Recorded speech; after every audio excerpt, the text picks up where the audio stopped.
خلیل الرحمن قمر صاحب لکھتے ہیں کہ میں جب چھوٹا تھا تو بڑا انا پرست تھا اور غربت کے باوجود کبھی بھی یوزڈ یا لنڈے کے کپڑے نہیں پہنتا تھا۔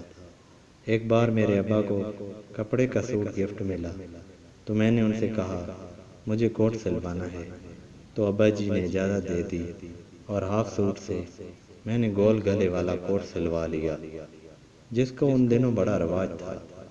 وہ کوٹ پہن کر میں چچا کے گھر گیا تو چچی اور کزن نے فٹ سے پوچھا، اوئے خیلے ایک کوٹ کتوں لے آئی، یعنی یہ کوٹ کہاں سے لیا ہے؟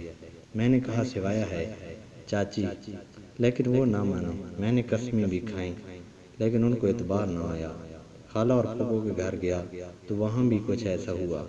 میں گھر آیا اور کوٹ اٹھا کر پھینک دیا اور رونے لگ گیا۔ حالات کچھ ایسے تھے کہ کوئی بھی ماننے کو تیار ہی نہیں تھا کہ خیلہ بھی نیا کوٹ سلوا سکتا ہے۔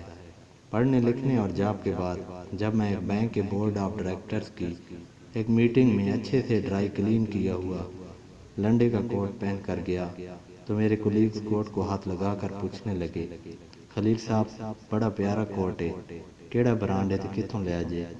کلاتھ تے سٹچنگ بھی کمال ہے۔ میں نے بنا کوئی شرم محسوس کرتے ہوئے کہا، بھائی جان لنڈے چو لے آئے، لیکن وہ نہ مانے۔ میں نے قسمیں بھی کھائیں، پھر بھی ان کو اعتبار نہ آیا اور اب کی بار میں رونے کے بجائے ہنسنے لگ گیا تھا۔ سچ ہے یہ معاشرہ بڑا منافق ہے، غریب کے سچ پر بھی اعتبار نہیں کرتا اور امیر کے جھوٹ پر بھی صداقت کی مہر لگا دیتا ہے۔ اگر ویڈیو اچھی لگے تو چینل کو سبسکرائب کر دیں۔ شکریہ۔